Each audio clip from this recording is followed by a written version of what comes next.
অতীতের সরকারগুলোর মদদেই দেশ জঙ্গিবাদের কবলে পড়েছিল বললেন প্রধানমন্ত্রী। উন্নয়ন প্রকল্প বাস্তবায়নে আইনশৃঙ্খলা বাহিনীকে নিরাপত্তা নিশ্চিতের নির্দেশ। হলি আর্টিজান মামলার চার্জশিট ভুক্ত পলাতক আসামি রিপন গ্রেফতার। অর্থ, অস্ত্র ও বিস্ফোরক সরবরাহ করত সে, দাবি র্যাবের। রাজনৈতিক স্থিতিশীলতার পাশাপাশি নতুন জেটি এবং ইয়ার্ড সক্রিয় হওয়ায় চট্টগ্রাম বন্দরে কন্টেইনার হ্যান্ডেলিংয়ের রেকর্ড, প্রবৃদ্ধির হার ধরে রাখার আহ্বান। হজযাত্রায় বিমান ভাড়া 10,000 টাকা কমানো হলেও তা স্বাভাবিকের চেয়ে দ্বিগুণ, বলছে এজেন্সিগুলো। ফিরতি ফ্লাইট খালি আসায় খরচ বাড়ে, দাবি বিমান বাংলাদেশের। এবং গত 10 বছরে রাঙামাটির দুর্গম এলাকায় পৌঁছেছে বিদ্যুৎ, দারুণ খুশি স্থানীয়রা। 3 পার্বত্য জেলায় বিদ্যুতের উন্নয়নে বাস্তবায়ন হচ্ছে 500 কোটি টাকার প্রকল্প।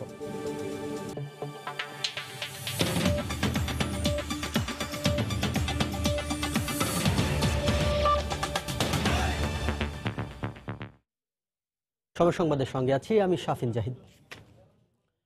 প্রধানমন্ত্রী শেখ হাসিনা বলেছেন, অতীতের সরকারগুলোর মদদেই দেশ জঙ্গিবাদের কবলে পড়েছিল।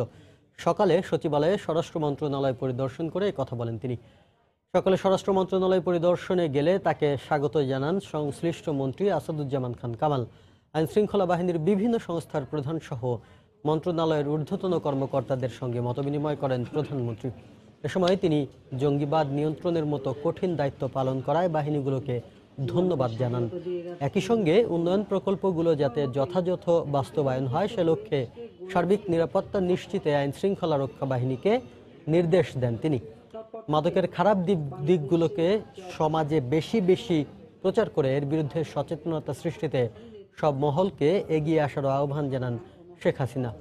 যানজট নিরসন, সড়ক দুর্ঘটনা প্রতিরোধ, সন্ত্রাসবাদ দমনের ব্যাপারে স্বরাষ্ট্র মন্ত্রণালয়কে কার্যকর ভূমিকা পালনের আহ্বানও জানান সরকার প্রধান। আমাদের যে সমাজে যে সমস্যাগুলি, একটা তো দুর্নীতি একটা কালো ব্যাধির মতো সমাজে ছেয়ে আছে।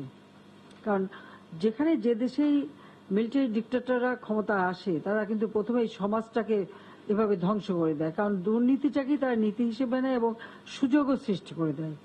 এই যে মানে ঋণ খেলাপি থেকে শুরু করে যা কিছু বাংলাদেশে আমরা দেখি, আমরা যদি দেখি তার গোড়াপত্তনটা কিন্তু 75-এর পরে যারা ক্ষমতা এসেছে তারাই সৃষ্টি করে গেছে। সেই জায়গা থেকে সমাজকে ফিরিয়ে আনা, পাশাপাশি মাদক, সন্ত্রাস, জঙ্গিবাদ এবং এই জঙ্গিবাদ সৃষ্টির পিছনে আমরা দেখেছি যে সময় আমাদের দেশে জঙ্গিবাদ খুব ব্যাপকভাবে উত্থান ঘটলো, বাংলা বাহিনী সৃষ্টি হলো, ততদিন তো সরকারের একটা প্রচ্ছন্ন যেন সহযোগিতা ছিল। ঠিক কেন আমি জানি না, কিন্তু এটা কিন্তু সকলের কাছে ধরা পড়েছে। প্রকাশ্যে তারা ট্রাকে মিছিল করছে আর পুলিশ তাদের পাহারা দেয়, এরকম দুর্ভাগ্যজনক পরিস্থিতিতে আমরা বাংলাদেশকে দেখেছি। আর মাদক তো ঘরে ঘরে ছড়িয়ে দেওয়া। আমরা সবসময় এটাই চাই যে আমরা এই সমস্ত কালো ব্যাধি থেকে সমাজকে মুক্ত করা, তার জন্য যা যা করণীয় সেটা আমাদেরকে করতে হবে। এবং এটা আমি মনে করি যে এখন একটা সময়ের প্রয়োজন। কারণ একটা দেশকে যদি আমরা উন্নত করতে চাই তাহলে এই যে সমস্ত মাদক, সন্ত্রাস, জঙ্গিবাদ এবং দুর্নীতির হাত থেকে দেশকে মুক্ত করতে হবে। সেদিকে লক্ষ্য রেখেই আমি মনে করি এই মন্ত্রণালয়ের যারা কাজ করে সকলকে সেদিকে বিশেষভাবে দৃষ্টি দিতে হবে। হলি আর্টিজানে হামলা চালানোর জন্য পাশের একটি দেশ থেকে 39 কোটি টাকা এবং অস্ত্র ও গোলাবারুদ সরবরাহ করা হয়েছিল। হামলা মামলার পলাতক আসামি মামুনুর রশিদ রিপনকে প্রাথমিক জিজ্ঞাসাবাদের পর এমন তথ্য পেয়েছে র্যাব। দুপুরে কারওয়ান বাজারে র্যাবের মিডিয়া সেন্টারে সংবাদ সম্মেলনে ব্রিফিং করেন র্যাবের আইন ও গণমাধ্যম শাখার পরিচালক মুফতি মাহমুদ খান। তিনি জানান, গাজীপুরের টঙ্গী এলাকার একটি বাস থেকে শনিবার মধ্যরাতে সন্দেহভাজন জঙ্গি হিসেবে তাকে গ্রেফতার করা হয়। পরে র্যাব নিশ্চিত হয় গ্রেফতারকৃত রিপনই গুলশানের হলি আর্টিজান মামলার পলাতক আসামি ও 90 জিএমবির প্রথম সারির নেতা। 2016 সালের 1 জুলাই গুলশান হামলার ঘটনায় রিপন অর্থ, অস্ত্র ও বিস্ফোরক সরবরাহের দায়িত্বে ছিল। র্যাব আরও জানায়, হলি আর্টিজান মামলার আসামিদের কারাগারে আনা নেয়ার সময় ছিনতাইয়ের পরিকল্পনাও ছিল তার। 2016 সালের ফেব্রুয়ারি মাসে গাইবান্ধাতে একটি মিটিং হয়। সেখানে সরওয়ার জাহান মানিক, মারজান, বাশারুজ্জামান চকলেট, রাজীব গান্ধী সহ বেশ কয়েকজন উপস্থিত ছিল এবং সেখান থেকে প্রাথমিকভাবে হোলি আর্টিজান বেকারিতে যে হামলা করা হবে এটা তারা ফিক্স করে। মামুনের দায়িত্ব ছিল অর্থ সংগ্রহ করা এবং দাওয়াতি কার্যক্রমকে আরো বেগবান করা, সামরিক প্রশিক্ষণ ব্যবস্থা করা, অস্ত্র এবং বিস্ফোরক সরবরাহ করা, এই 3টি দায়িত্ব মূলত দিয়েছিল। দর্শক, ঢাকা রিপোর্টার্স ইউনিটিতে সাংবাদিকদের সঙ্গে মতবিনিময় সভায় বক্তব্য রাখছেন তথ্যমন্ত্রী ডক্টর হাসান মাহমুদ। সরাসরি চলে যাচ্ছি সেখানে। প্র্যাকটিক্যাল পুঁথিগত বিদ্যার চেয়ে প্র্যাকটিক্যাল অভিজ্ঞতা কম নয়, সুতরাং এই সমস্ত কারণেই হয়তো মাননীয় প্রধানমন্ত্রী আমাকে এই দায়িত্ব দিয়েছেন। এই দায়িত্ব পালন করার জন্য আপনাদের সার্বিক সহযোগিতা প্রয়োজন। আমরা আমাদের দেশের গণমাধ্যম যে বিকাশ, এই গণমাধ্যমের বিকাশ ঘটেছে মাননীয় প্রধানমন্ত্রী জননেত্রী শেখ হাসিনার হাত ধরে। আমাদের দেশে এতগুলো টেলিভিশন চ্যানেল ছিল না, এখন সম্ভবত 30টা চ্যানেল অন এয়ার, আরও বেশ কয়েকটি অন এয়ারে আসবে খুব সহসা। কলকাতায় কিন্তু এত টেলিভিশন চ্যানেল নাই, বাংলাদেশে ঢাকায় যতগুলো টেলিভিশন চ্যানেল আছে। আমাদের দেশে যে পরিমাণ অনলাইন মিডিয়া আছে সেগুলো অনেক দেশে নাই, এমনকি ভারত তো আমাদের চেয়ে অনেক বড় দেশ। যদি আমরা পশ্চিমবাংলার কথা চিন্তা করি, সেখানে এত অনলাইন মিডিয়া নাই, অনেক দেশেই নাই। তারপর আমাদের দেশে যে সামাজিক যোগাযোগ মাধ্যমে যে বিপ্লব ঘটে গেছে, এটি সত্যি অভাবনীয়। সুতরাং গণমাধ্যমের বিকাশ, সামাজিক যোগাযোগ মাধ্যমের বিকাশ মাননীয় প্রধানমন্ত্রী শেখ হাসিনার হাত ধরেই হয়েছে। যে কোনো মাধ্যমের বিকাশের পাশাপাশি সেই মাধ্যম যাতে রাষ্ট্রের কল্যাণে, সমাজের কল্যাণে, সমাজকে সঠিক খাতে প্রবাহিত করার ক্ষেত্রে সঠিকভাবে কাজ করতে পারে, সেটিও মাথায় রাখতে হয়, মাথায় রাখতে হবে আমাদের। কারণ গণমাধ্যম সমাজকে সঠিক খাতে প্রবাহিত করার ক্ষেত্রে গণমাধ্যমের ভূমিকা অপরিসীম। যে কোনো একটি প্রোগ্রাম সমাজ বিনির্মাণে, ছোট্ট শিশুদের মনন নির্মাণে, নৈতিকতা এবং বিবেকের উন্নয়নে অনেক বড় ভূমিকা রাখতে পারে। ঢাকা রিপোর্টার্স ইউনিটিতে সাংবাদিকদের সঙ্গে মতবিনিময় সভায় বক্তব্য রাখছেন তথ্যমন্ত্রী ডক্টর হাসান মাহমুদ। আমরা এতক্ষণ ছিলাম সেখানে। সড়ক পরিবহন ও সেতুমন্ত্রী বলেছেন, দুর্নীতি প্রতিরোধে আওয়ামী লীগ সরকার কাউকে বিন্দুমাত্র ছাড় দেবে না। এজন্য কর্মকর্তাদের নিষ্ঠার সঙ্গে কাজ করার আহ্বান জানিয়েছেন তিনি। সকালে বাংলাদেশ সেতু বিভাগ ও সেতু কর্তৃপক্ষের কর্মকর্তাদের সঙ্গে মতবিনিময় শেষে সাংবাদিকদের এ কথা বলেন তিনি। আগামী ফেব্রুয়ারি মাসে কর্ণফুলী নদীর তলদেশে সড়ক টানেল নির্মাণের প্রাথমিক কাজ শুরু হবে বলেও জানান মন্ত্রী। করাপশনের ব্যাপারে জিরো টলারেন্স, এটা আমাদের থাকতে হবে। এ ব্যাপারে কোনো প্রকার শৈথিল্য, দুর্বলতা সহ্য করা হবে না। এই নির্বাচনী ইশতেহারে করাপশনের ব্যাপারটা আমরা অগ্রাধিকার দিয়েছি। প্রধানমন্ত্রী শেখ হাসিনা গতকালও সোহরাওয়ার্দী উদ্যানে বিষয়টি পরিষ্কারভাবে তুলে ধরেছেন। গত বছর চট্টগ্রাম বন্দর 29 লাখ কন্টেইনার হ্যান্ডেলিং করে রেকর্ড গড়েছে, আর জাহাজও এসেছে প্রায় 4000। কয়েক বছর ধরে রাজনৈতিক স্থিতিশীলতার পাশাপাশি কয়েকটি নতুন জেটি এবং ইয়ার্ড সক্রিয় হওয়ায় বন্দরের প্রবৃদ্ধি বাড়ছে বলে মনে করছেন বন্দর ব্যবহারকারী ব্যবসায়ীরা। তবে প্রবৃদ্ধির হার ধরে রাখতে আরও বেশি যন্ত্রপাতি সংগ্রহের তাগিদ তাদের। সাখাওয়াত চিপুর ক্যামেরায় বিস্তারিত জানাচ্ছেন কমল দে। গত কয়েক বছর ধরে 10 থেকে 12% হারে প্রবৃদ্ধি অর্জন করছে দেশের প্রধান সমুদ্র বন্দর চট্টগ্রাম। সেই অনুযায়ী 2018 সালে 20 লাখ এবং 2020 সালের মধ্যে 25 লাখের বেশি কন্টেনার হ্যান্ডেলিংয়ের লক্ষ্যমাত্রা নির্ধারণ করা হয়। কিন্তু গত বছর 2018 সালে বন্দর কর্তৃপক্ষ হ্যান্ডেলিং করেছে 29,03,000 কন্টেনার। এর আগে 2016 সালে কন্টেনার হ্যান্ডেলিং 20 লাখ ছাড়িয়ে যায়। বে টার্মিনালের কার্যক্রম শুরু হবে। এটা অলরেডি ল্যান্ড ফিলিং এবং বাউন্ডারি ওয়ালের কাজ শুরু হয়ে গেছে। এছাড়া লালদিয়া টার্মিনাল এবং আমাদের ইন্টারনালি অনেক ইয়ার্ড আমরা সম্প্রসারণ করছি। আগে চট্টগ্রাম বন্দরে আসা প্রতিটি জাহাজকে সর্বনিম্ন 72 ঘন্টা থেকে সর্বোচ্চ 7 দিন পর্যন্ত পণ্য খালাসের জন্য অপেক্ষা করতে হতো, ফলে জাহাজ মালিকদের ক্ষতির মুখে পড়তে হতো।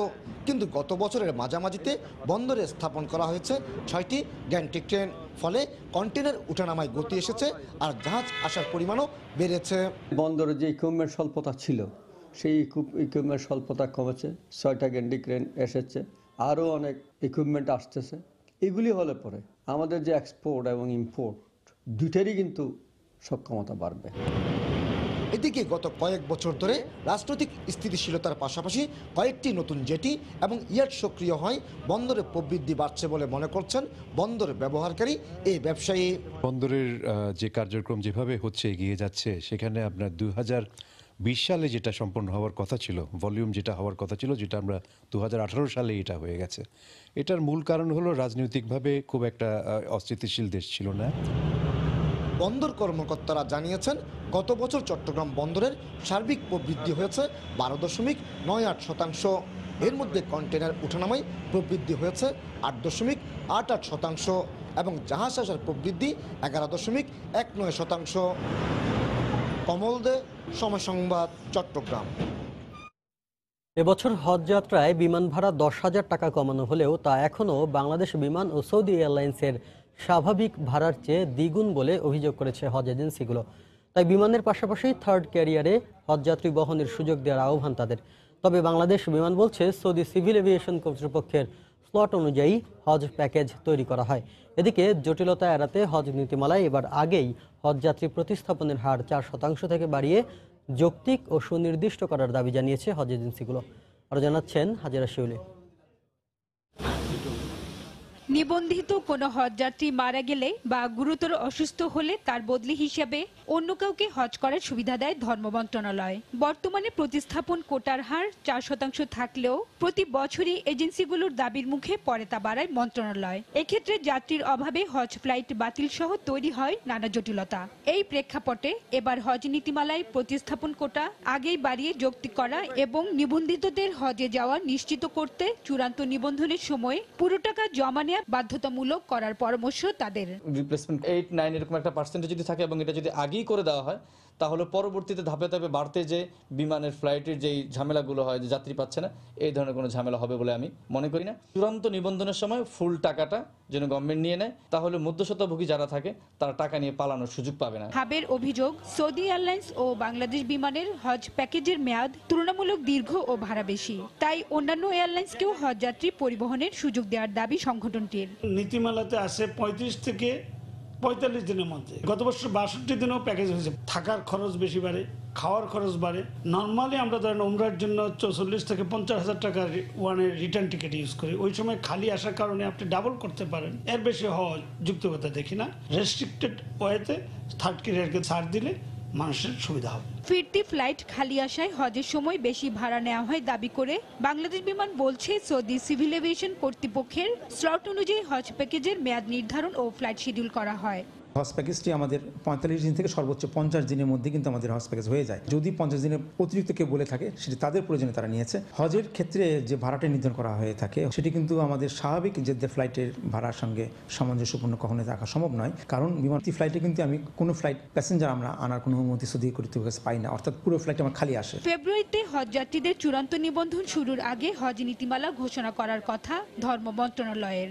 এবার মোট 1,27,198 জন হজযাত্রীর সৌদি আরবে যাওয়ার কথা রয়েছে, যার অর্ধেক পরিবহন করবে বাংলাদেশ বিমান। হাজেরা শিউলি, সময় সংবাদ, ঢাকা। সময় সংবাদে আরও থাকছে, রাজধানীর সড়কে শৃঙ্খলা ফেরাতে তৎপর ট্রাফিক পুলিশ। কিছুতেই নিয়ন্ত্রণে আনা যাচ্ছে না বেপরোয়া পথচারীদের। চট্টগ্রামেও চলছে অভিযান।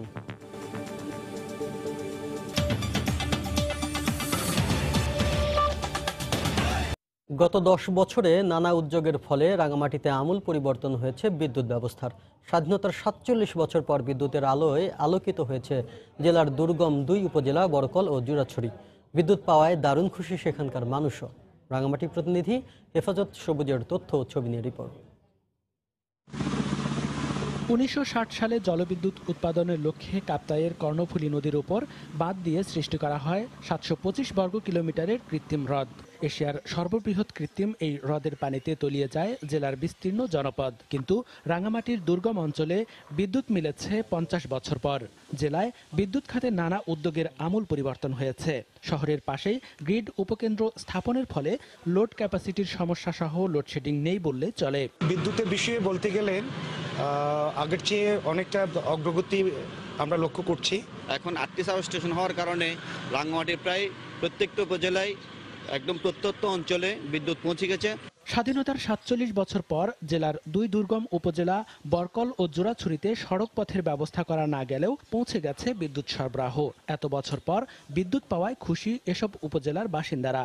বিদ্যুৎ আসাতে অনেকটাই সুবিধা হয়েছে যে এই যে দোকানপাটে বিকাল রাত পর্যন্ত দোকান চালু রাখা যায়। বেকারত্ব ছিলাম, তখন বিদ্যুৎ আসাতে আমি কম্পিউটারের কাজ শিখে স্বাবলম্বী হওয়ার জন্য চেষ্টা করতেছি। বিদ্যুৎ আসার ফলে আমাদের এখানে এই যে আমাদের এখানে ওষুধ, ভ্যাকসিন, তারপর সাবুজদড়ি এগুলো আমরা এখন রাখতে পারতেছি। 3 পার্বত্য জেলার বিদ্যুতের উন্নয়নে 500 কোটি টাকার প্রকল্প বাস্তবায়নাধীন রয়েছে বলে জানিয়েছে পিডিবি কর্তৃপক্ষ। 500 কোটিরও অধিক টাকা ব্যয়ে একটি প্রকল্প চলমান আছে।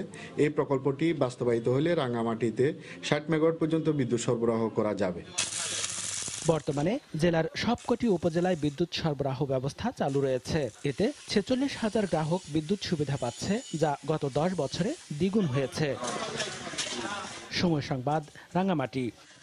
ভোটের অধিকার থেকে বঞ্চিত করে ক্ষমতাসীনরা বিজয় উৎসব করছে বলে অভিযোগ করেছেন বিএনপির সিনিয়র যুগ্ম মহাসচিব রুহুল কবির রিজভী আহমেদ।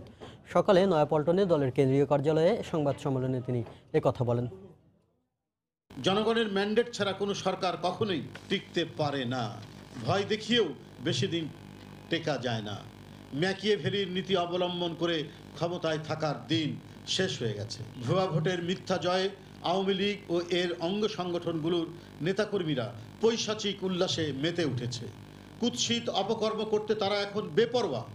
এরা বিরোধী দলের সহায় সম্পত্তি দখল ও লুটের পাশাপাশি নারীদের উপর হানাদার বাহিনীর কায়দায় হিংস্র লালসায় ঝাঁপিয়ে পড়ছে।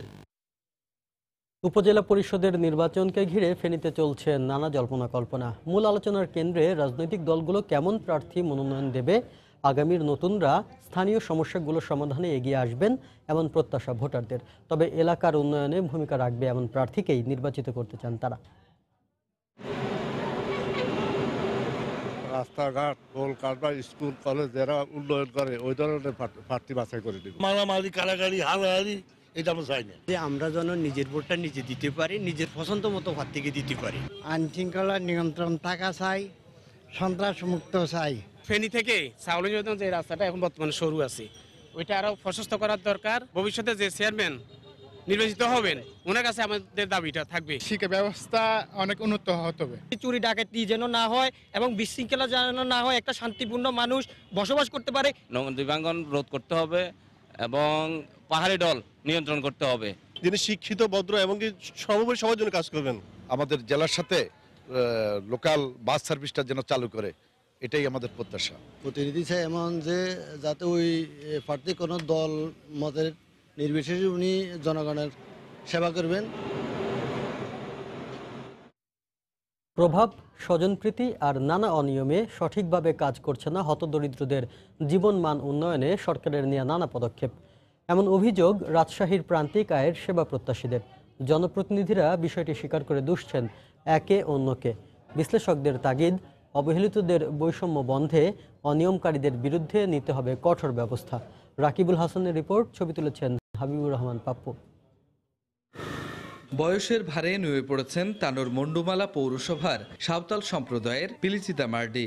এক মুঠো ভাতের আশায় ছোটেন এবাড়ি ও বাড়ি, পেলে খান, না জুটলে উপোস। সরকার হতদরিদ্রদের জন্য ভাতা চালু করলেও ভাগ্যে জোটেনি তার। অনেকবার বলেছি পাইনি। এমন শত শত নিদারুণ বঞ্চনার গল্প ছড়িয়ে ছিটিয়ে জেলা জুড়ে। অভিযোগ রয়েছে রাজনৈতিক মারপ্যাচ আর স্থানীয় জনপ্রতিনিধিদের নানা অনিয়মে তালিকার বাইরে থাকে ভাতার প্রকৃত দাবিদার। ভোটাররা। যদিও জেলা সমাজসেবা অধিদপ্তরের তথ্য মতে বছরে সরকারি বিভিন্ন ভাতায় দেয়া হয় প্রায় 60 কোটি টাকা। আমরা সাহায্য টাকা পয়সা চাইল ধান কিছুই পাইনি, কোনোদিন জীবনও আমরা পাইনি। চোখে যাকে ভালো লাগে ওর আত্মীয় স্বজন ধরেন যে নিজের লোক তারিখে হইতে যে আমার দিকে ওরা লক্ষ্য করে না। আমরা নিজের খিদাতে ঘুরি, তা অনেক রকম ঘুরতে হয়, অনেক রকম কথা শুনতে হয়, তারপরে কারো হয় না। ভুক্তভোগীদের অভিযোগ মেনে নিয়ে স্থানীয় জনপ্রতিনিধিরা বলছেন সীমাবদ্ধতার কথা দুষছেন সংসদ সদস্যদের। এমপি সাহেব আমাদের সাথে সমন্বয় নাই, ওনার খেয়াল খুশি মতন উনি দিচ্ছেন ওদের লোকজন দিয়ে, এই জন্য সাধারণ দরিদ্র যারা মানুষ তারা এই সেবা থেকে বঞ্চিত হচ্ছে। কোনো বরাদ্দ আমাদেরকে দেন না, যার জন্য অনেক প্রতিষ্ঠান বা অনেক বয়স্ক ভাতা এসে আমরা দিতে পারি না। হতদরিদ্রদের আর্থসামাজিক উন্নয়ন ও সামাজিক নিরাপত্তা বিধানে নেয়া সরকারি উদ্যোগ সঠিকভাবে বাস্তবায়িত না হলে ব্যাহত হবে দেশের সুষম উন্নয়ন বলে মনে করেন এ বিশ্লেষক। স্থানীয় সরকারের প্রতিনিধি যে দলের হোক না কেন, এমপি মহোদয়দের উচিত যে সরকারের যে বরাদ্দ সেটা সমভাবে বন্টন করা, কারণ এই সমভাবে বন্টন করার মধ্য দিয়ে কিন্তু উন্নয়নটিকে এগিয়ে নেওয়া সম্ভব। সামাজিক নিরাপত্তা নিশ্চিত করতে বয়স্ক, বিধবা, প্রতিবন্ধী সহ 10 থেকে 12 ধরনের ভাতা এবং বিভিন্ন ধরনের খাদ্য কর্মসূচি চালু রেখেছে সরকার। রাকিবুল হাসান, সময় সংবাদ, রাজশাহী। রাজধানী ও চট্টগ্রামে ফিটনেসবিহীন যানবাহনের কাগজ পরীক্ষা করছে ট্রাফিক পুলিশ। এই মুহূর্তে রাজধানীর গুলশানে আছেন রিপোর্টার শাহরিয়ার জামান দ্বীপ এবং চট্টগ্রামের কাজির দেউড়ি এলাকায় আছেন রিপোর্টার শফিকুল আলম। প্রথমে যাচ্ছি শাহরিয়ার জামান দ্বীপের কাছে। দ্বীপ, শাফিক, ট্রাফিক শৃঙ্খলা পক্ষ যেটি 15 জানুয়ারি থেকে শুরু হয়েছিল সেটি আজকে 6ষ্ঠ দিন চলছে এবং 6ষ্ঠ দিন এসে যদি আমরা বলতে পারি আমরা রাজধানীর বিভিন্ন জায়গায় ঘুরেছি সকাল থেকে এবং আমরা দেখতে পেয়েছি যে এই শৃঙ্খলা পক্ষে কিন্তু বিশৃঙ্খলার পরিমাণটাই বেশি পড়ছে, অর্থাৎ সাধারণ মানুষ যারা রয়েছে তারা কিন্তু যত্র রাস্তা পারাপার হচ্ছে। যদি আমি একটু আপনাদেরকে দেখাতে চাই, তারা যে জেব্রা ক্রসিং যে রাস্তা পারাপার হওয়ার কথা সেটি কিন্তু তারা মানছেন না এবং একটু জানিয়ে রাখতে চাই যে গণপরিবহন যেগুলি রয়েছে সেগুলোর বিষয়েও কিন্তু আমরা একই বিষয়টি লক্ষ্য করেছি, অর্থাৎ তারা রাস্তার মাঝখানে যাত্রী ওঠানামা করছে, অর্থাৎ নির্দিষ্ট যে জায়গাটি রয়েছে সেই জায়গাটি দিয়ে কিন্তু তারা যাত্রী নামাচ্ছে না। এছাড়া একটু জানিয়ে রাখতে চাই যে সকাল থেকে কিন্তু আমরা রাজধানীর কারওয়ান বাজার, শাহবাগ সহ বিভিন্ন জায়গায় ঘুরেছি এবং দেখতে পেরেছি যে ট্রাফিক আইন ভঙ্গকারী গণপরিবহনকে কিন্তু জরিমানাও করছে ট্রাফিক বিভাগ। একটু যদি জানিয়ে রাখতে চাই যে কারওয়ান বাজারে সকাল 9টা থেকে শুরু হওয়া যে ট্রাফিক শৃঙ্খলা পক্ষের যে বিশেষ অভিযানটি চলছিল সেই অভিযানে এখন পর্যন্ত প্রায় 20টির মতো মামলা হয়েছে এবং ট্রাফিক বিভাগের পক্ষ থেকে আমাদেরকে যেটি জানানো হয়েছে যে এই বেশিরভাগ মামলাগুলি করানো হয়েছে যে ট্রাফিক আইন যেগুলি রয়েছে সেগুলি ভঙ্গ করার জন্য। এছাড়া একটু জানিয়ে রাখি যে এখানকার যারা সাধারণ মানুষ আছে তারা যেটি আমাদেরকে বলছেন যে ট্রাফিক শৃঙ্খলা পক্ষের যে মূল বিষয়টি বলা হয়েছিল জনসচেতনতা, সেটি কিন্তু করা হয়নি। অনেকেই আসলে বিষয়টি সম্পর্কে ঠিকমতো জানে না এবং সাধারণ মানুষকে ঠিকভাবে সেটি জানানোও হয়নি। এই যে ট্রাফিক শৃঙ্খলা পক্ষ চলছে এটি আজকে 6ষ্ঠ দিনে পা দিয়েছে এবং এটি 31শে জানুয়ারি পর্যন্ত চলবে বলে ট্রাফিক বিভাগের পক্ষ থেকে আমাদেরকে জানানো হয়েছে। এই মুহূর্তে চট্টগ্রামে রয়েছেন আমাদের সহকর্মী শফিক, সেখানকার অবস্থা জানতে আমরা এখন সরাসরি চলে যাচ্ছি সেখানে।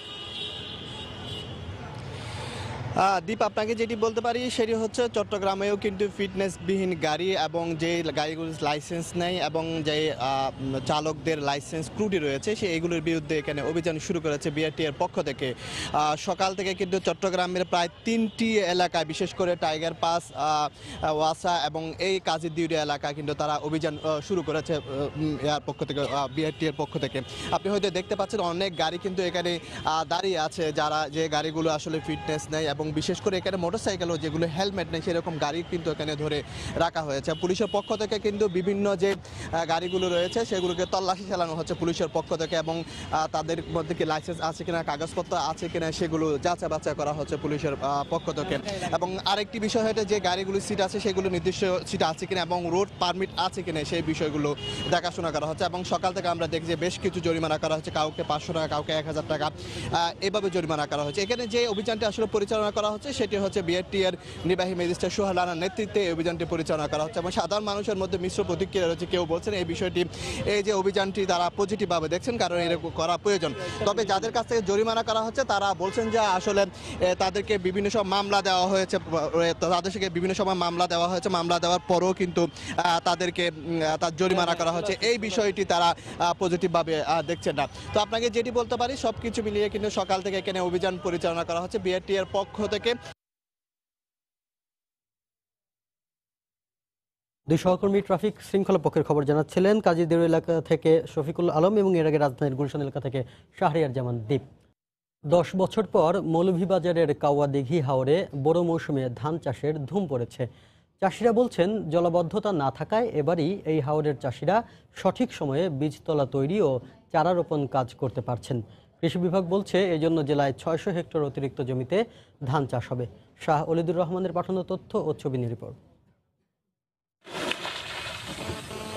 মৌলভীবাজারের বৃহত্তম 3টি হাওর হাকালুকি, হাইল হাওর ও কাওয়াদিঘির পানি আগাম সরে যাওয়াতে বড় চাষের ধুম পড়েছে। তবে টানা 10 বছর পর কাওয়াদিঘিতে জলাবদ্ধতা না থাকায় এবারই এই অঞ্চলের চাষিরা সঠিক সময়ে ধানের বীজতলা তৈরি ও চারা রোপণ করতে পারায় দারুণ খুশি। কৃষি বিভাগের তথ্য মতে জেলায় হাওরে 22,500 হেক্টর জমিতে বড় চাষ করা হয়। চাষিরা বলছেন বিগত বছরগুলোতে ঠিক এই সময় হাওরে জলাবদ্ধতায় বড় মৌসুমে চাষাবাদ করতে পারেননি। এদিকে কাওয়াদিঘির পানি নিষ্কাশন আগেভাগে হওয়াতে এখানকার চাষিরা অধিক ফলনের আশা করছেন। তবে চাষে খরচ বেশি বলে জানান অনেক চাষি। দীর্ঘ 10 বছরের ভিতরে আমরা হাওরের ভিতরে জলাবদ্ধতার লাগে আমরা ক্ষেত করতে পারছি না। এবার দেখলাম আমরা পানিটা আগে যাওয়ায় আমরা ক্ষেত করতাম পারতাম বালা এলাকায় কিছু ফলন হবে, তবে খরচটা একটু বেশি। জেলার কৃষি বিভাগ বলছে শুধুমাত্র কাশিমপুর পাম্প হাউস সংস্কারের ফলে 600 হেক্টরে অতিরিক্ত ধানের ফলন হবে। পাম্প হাউসটা সংস্কার করার কারণে তাদের পানি দ্রুত তারা সরিয়ে ফেলছেন। এতে আবাদের যে সময়টা গেল বছর যেমন কালক্ষেপণ হয়েছে তা দেরিতে লাগিয়েছেন, সেটা এবছর সময় নষ্ট হয়নি। জেলা কৃষি বিভাগের দেওয়া তথ্য মতে এবছর মৌলভীবাজার জেলায় 53,116 হেক্টর জমিতে ধান চাষাবাদের লক্ষ্যমাত্রা নির্ধারণ করা হয়েছে। আর উৎপাদন ধরা হয়েছে 2,01,840 মেট্রিক টন চাল। সময় সংবাদ, মৌলভীবাজার। শহীদ আসাদ দিবস আজ। 69-এর গণঅভ্যুত্থানে গুলিতে নিহত হন আসাদ। দিনটিকে ঘিরে তার জন্মস্থান নরসিংদীর শিবপুরে নানা কর্মসূচি গ্রহণ করেছে বিভিন্ন রাজনৈতিক, সামাজিক ও সাংস্কৃতিক সংগঠন।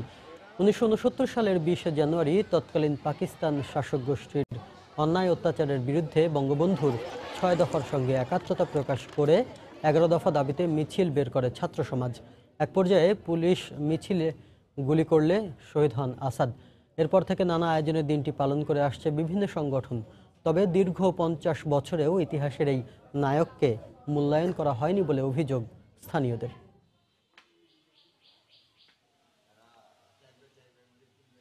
এ পর্যায়ে শীর্ষ সংবাদ জানিয়ে দিচ্ছি আরেকবার। অতীতের সরকারগুলোর মদদেই দেশ জঙ্গিবাদের কবলে পড়েছিল বললেন প্রধানমন্ত্রী। উন্নয়ন প্রকল্প বাস্তবায়নে আইন শৃঙ্খলা বাহিনীকে নিরাপত্তা নিশ্চিতের নির্দেশ। হলি আর্টিজান হামলার পলাতক আসামি রিপন গ্রেফতার। হামলা চালাতে পাশের একটি দেশ থেকে 39 কোটি টাকা অস্ত্র ও গোলা বারুদ সরবরাহ করেছিল সে, ব্রিফিংয়ে দেন। রাজনৈতিক স্থিতিশীলতার পাশাপাশি নতুন জেটি এবং ইয়ার্ড সক্রিয় হওয়ায় চট্টগ্রাম বন্দরে কন্টেইনার হ্যান্ডলিংয়ের রেকর্ড প্রবৃদ্ধির হার ধরে রাখার আহ্বান। হজযাত্রায় বিমান ভাড়া 10,000 টাকা কমানো হলেও তা স্বাভাবিকের চেয়ে দ্বিগুণ বলছে এজেন্সিগুলো। ফিরতি ফ্লাইট খালি আসায় খরচ বাড়ে, দাবি বিমান বাংলাদেশের। এবং গত 10 বছরে রাঙামাটির দুর্গম এলাকায় পৌঁছেছে বিদ্যুৎ। দারুণ খুশি স্থানীয়রা। 3 পার্বত্য জেলায় বিদ্যুতের উন্নয়নে বাস্তবায়ন হচ্ছে 500 কোটি টাকার প্রকল্প। এই ছিল এখনকার মতো। যে কোনো খবর পেতে ভিজিট করুন সময়নিউজ.tv। আপনার মোবাইলের সময় সংবাদ দেখতে ও সব খবর পেতে ডাউনলোড করুন সময় অ্যাপ। এছাড়াও এই মাত্র পাওয়া খবর আপনার মোবাইলে পেতে SMS করুন *BN লিখে পাঠিয়ে দিন 16242 নম্বরে। সঙ্গে থাকুন সময়।